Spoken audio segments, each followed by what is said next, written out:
배움 세대의 경제 사회적 파급 효과를 보고 있는데요. 잠재 성장률 하락 추세를 보면 이 배움 세대로 인해서 지금 이 배움 세대가 인구가 많기 때문에 많은 역할을 해왔고, 이 배움 세대가 퇴장함으로 인해서 실질 성장률을 이렇게 저하시키는 거죠. 2000년도에는 4.6%에서 거의 현재 2.5% 이렇게 되죠. 2030년도에는 14%까지 떨어지는 그런 상황을 보고 있습니다. 노동 생산성, 자본 생산성, 총 요소 생산성에서도 하락하는 그런 추세를 보여주고 있습니다. 그래서 이 잠재 성장률이 떨어진다라는 것이죠. 사실 이 배움 세대가 워낙 많은 숫자를 차지하고 있기 때문에 이 세대가 퇴장함으로 인해서 메꿔줄 그런 다른 세대가 없는 것이죠. 그래서 노동력이 부족한 현실, 또 숙련된 노동력이 사라지는 현실. 그래서 이제 노동력으로 인해서 잠재 성장률이 떨어지는 그런 상황이 되는 것이죠. 또한 이 배움 세대가 갖고 있던 자본의 어떤 철수 내지는 부족함으로 인해서 결국은 잠재 성장률을 떨어뜨리는 그런 상황을 맞게 되는 것이죠.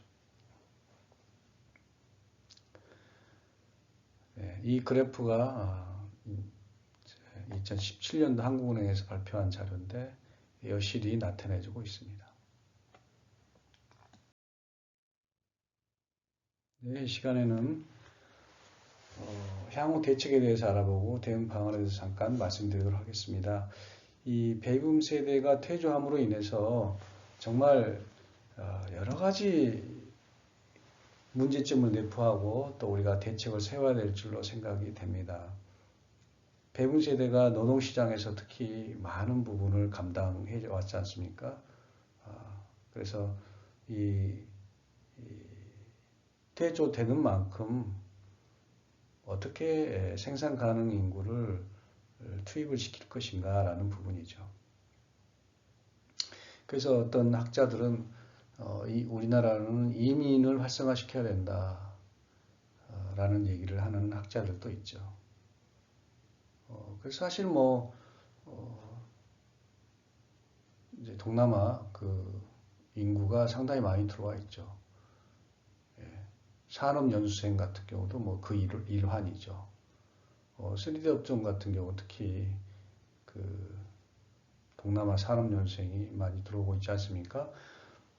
그래서 이제 노동부나 이제 법무부 같은 데서 1년에 한 4만 명, 5만 명 정도 들어온다고 합니다. 그래서 이제 길게는 한 5년 정도 한국에서 공장이라든지 다른 산업시설 또는 농어촌 같은 데서 이렇게 그 인력으로 투입이 되어서 생산성에 기여를 하고 있는데 이제 그러한 그 인력들을 받아들이는 것이 과연 또 적합한가라는 부분도 있어요. 그런 외국인들이 또 많이 들어와서 여러 가지 또 불합리한 면도 있죠. 처음에는 이제 저임금으로 사실 그분들이 일을 하다가 이제 2년 3년 하면서 숙련공이 되죠. 숙련공이 되면서 이제 기능을 갖추기 때문에 또 급여를 올려달라고 하고 그 과정에서 또 사업주하고 어떤 문제점도 있고 또 그분들이 또 마음에 안 들면 또 불법 체류하면서 이제 다른 어떤 문제점을 야기하는 그런 것들도 많이 이제 발생되고 하는데 어쨌든 이 배움 세대가 이제 은퇴함으로 인해서 어떻게 노동 정책을 우리가 펼칠 것인가라는 부분이 존재합니다. 그 다음에 이제 그 배움 세대가 이제 노년이 되면서 연금 문제가 있죠. 연금 문제가 있습니다. 그래서 보통 뭐 63세, 65세 이렇게 연금을 이제 수령하게 되는데 이제 그 연금의 어떠한 그 연금도 이제 2050년, 60년도 되면 고갈이 된다라는 것이죠. 그럴 경우에 이제 대비해서 우리가 어떠한 그 정책을 쓸 것인가라는 것입니다. 그리고 국민연금을 수령하는 이 배분세대 고령층도 그 금액이 적극적으로 부족하는 것이죠. 조사에 가면 평균 뭐 한 80만 원 정도 월 그렇게 수령한다고 해요. 80만 원 가지고 생계를 유지할 수 있을 것인가? 이제 사실 현실적인 문제가 또 있습니다. 그래서 국민연금뿐만 아니라 이런 기초노령연금 뭐 이런 것들 포함해서 연금이 해가 갈수록 또 고갈이 되는 상황이기 때문에 부실화될 수 있는 것이죠. 그런 측면에서 어떻게 합리적으로 또 세대 간의 갈증을 초래하지 않고 그런 문제들을 풀어갈 것인가라는 부분이 있습니다. 또 한 가지는 이제 건강보험 문제가 또 심각하죠. 지난 시간에 봤습니다만 14.8%, 15%의 그 노인 세대가 39%, 40%의 건강보험 재정을 소비하고 있다는 것이죠. 조사에 의하면 그 세대가 이제 죽기 전에 1년 정도를 남겨놓고서 평생 사용했던 건강보험 재정의 50%를 소비한다고 합니다. 그러니까 마지막에 죽기 전에 그 사망하기 전에 의료비가 아주 뭐 평생 소요했던 건강보험비의 50%를 차지한다는 것이죠. 어쨌든 건강보험 재정을 어떻게 그 건실하게 하면서 유지해 나갈 것인가.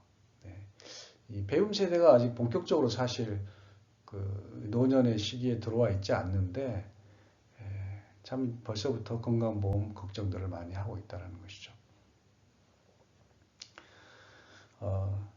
그래서 또 한 가지는 이제 인구 부양 비율이 이제 우리나라가 이제 급속히 높아진다는 것이죠.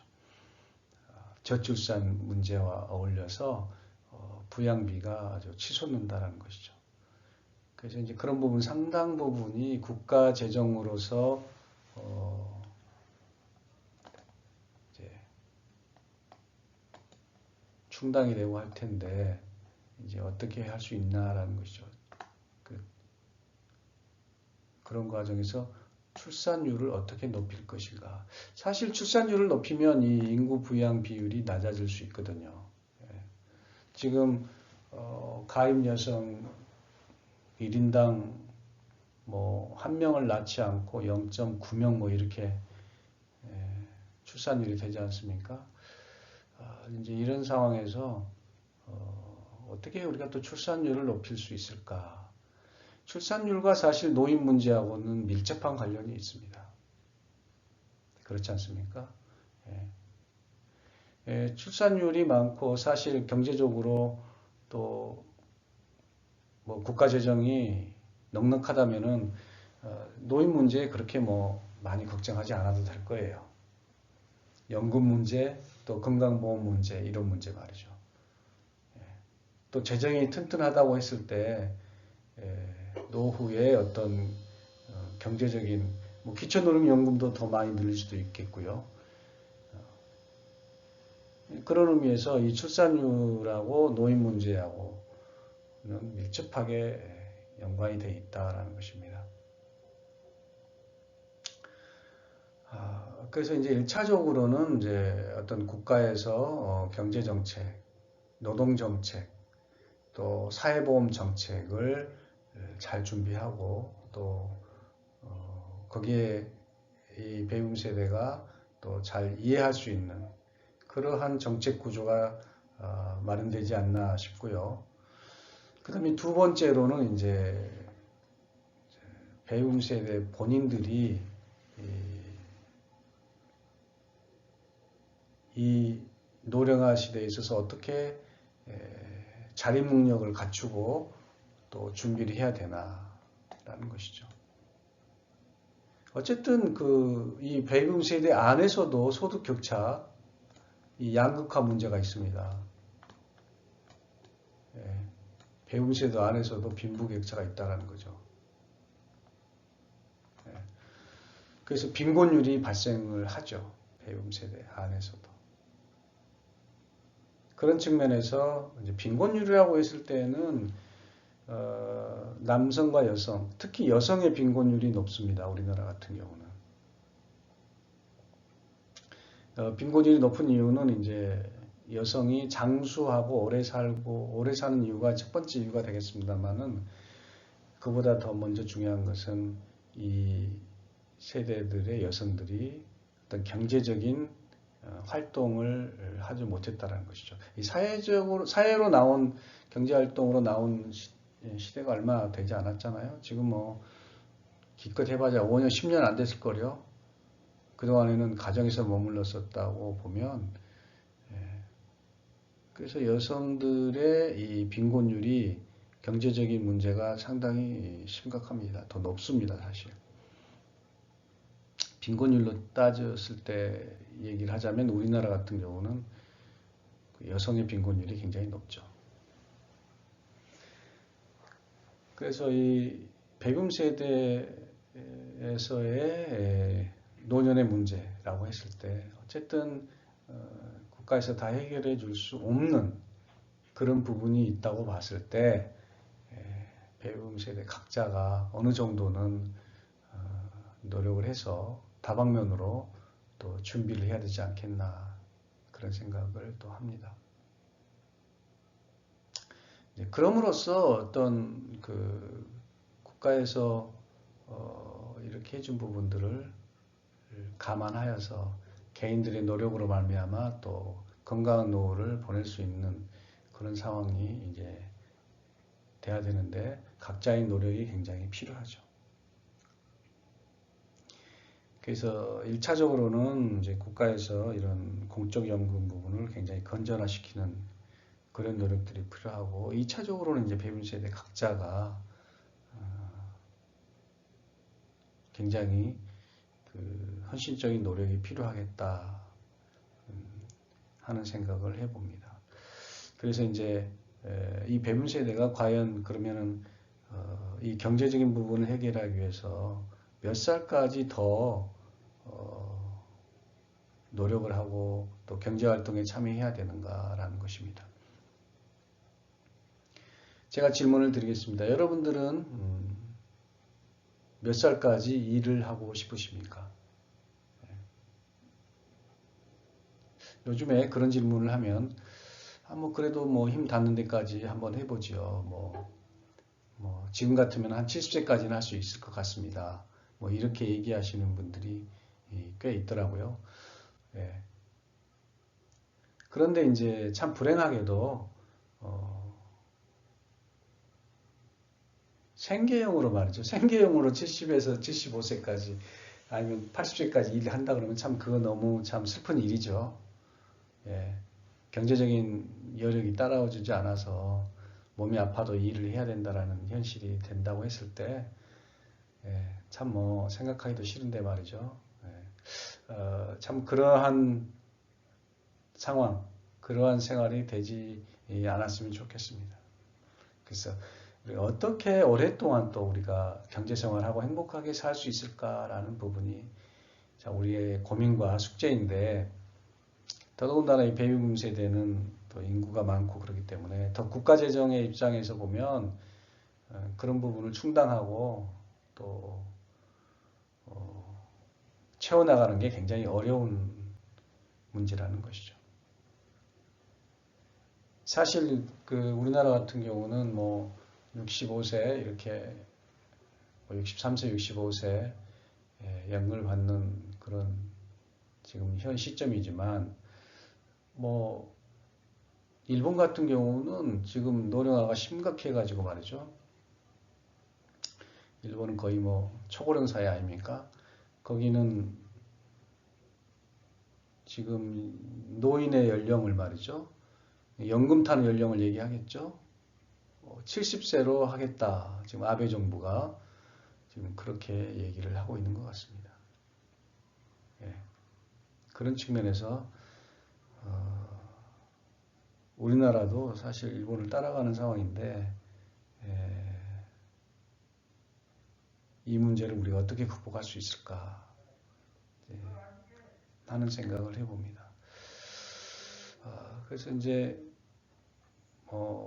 건강보험 그런 부분도 있고 그 다음에 이제 또 다행히 좀 기초노령연금이 조금 도와주는 부분이 있고 또 이제 뭐 한 10년 15년 됐나요? 노인 장기요양보험이 다행히 또 생겨서 또 이제 돌봄이라든지 어떤 실제로 케어하는 부분이 더 확대가 돼서 참 노인들에게는 굉장히 그 여러 가지로 이용하기 쉬운 또 좋은 그런 보험이지 않나 싶습니다. 5대 보험이라고 얘기하죠. 노인 장기 요양보험.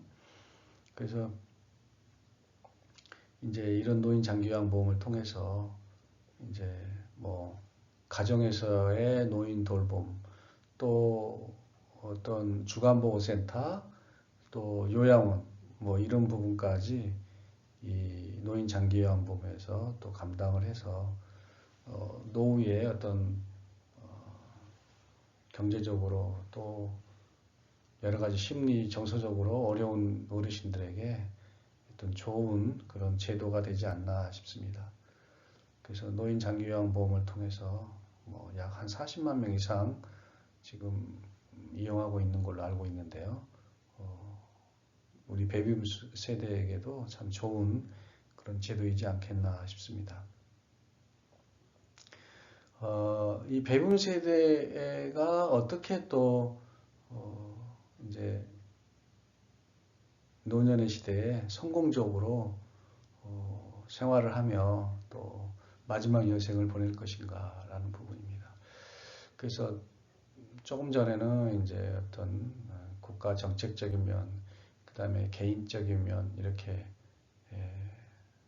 준비할 사항을 말씀드렸는데 또 사회적으로 또 이런 부분들을 조금 더 공론화시키고 또 서로 또 배려하며 그런 문화가 또 필요하지 않을까 그런 생각이 좀 듭니다.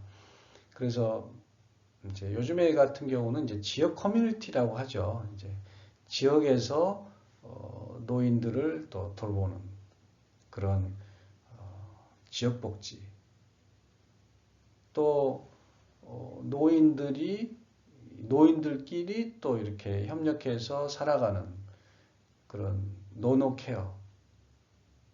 그래서 이제 이러한 부분들이 이 사회적으로 또 세대 간의 이해를 하면서 또 베이비붐 세대들이 살아가는 그런 사회적인 구조를 만들면 어떨까 하는 생각을 해봅니다.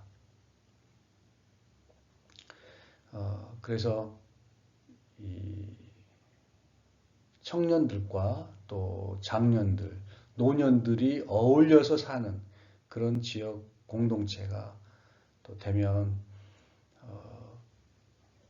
배움 세대가 이 세대를 또 이 시기를 살아가는데 그렇게 외롭지만은 않겠다 하는 생각을 해봅니다. 사실 그렇지 않습니까? 아무리 국가에서 좋은 제도 또 연금 제도 만들어 놔도 사회적으로 그걸 인정을 하고 또 사회적으로 지원을 하고 아끼지 않고 또 이해하고 그렇게 되면 참 그러한 노년은 굉장히 좀 즐겁게 행복한 여생이 되지 않을까 하는 생각을 해봅니다.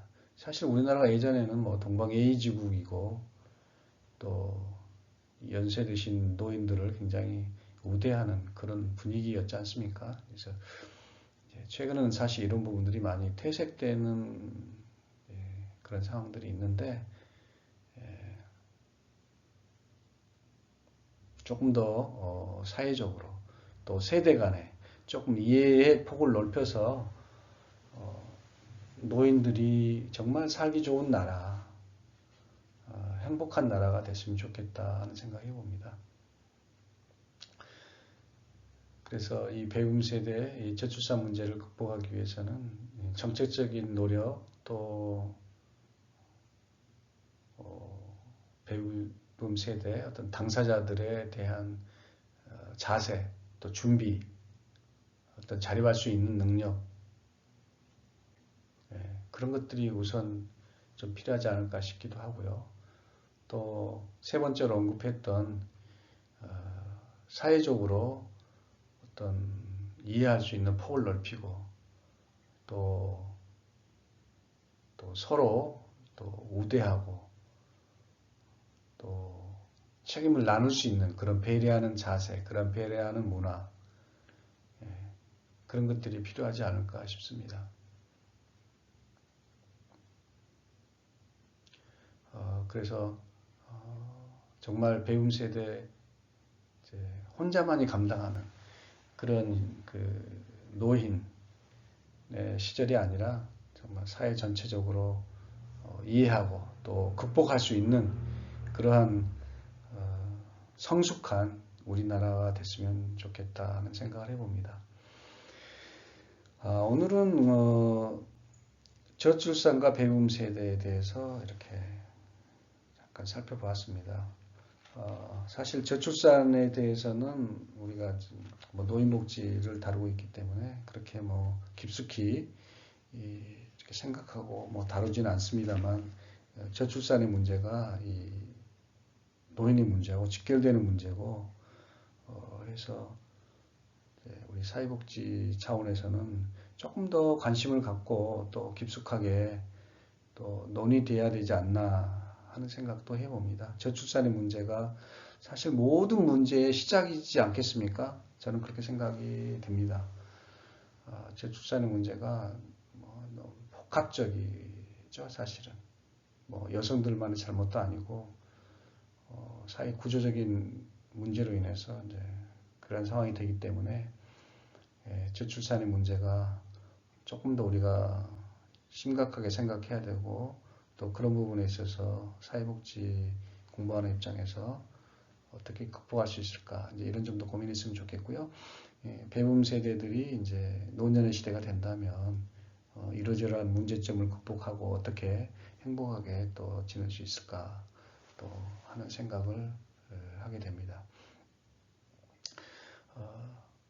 제3강 저출산과 배움 세대 이해 여기서 강의를 마치도록 하겠습니다. 수고하셨습니다.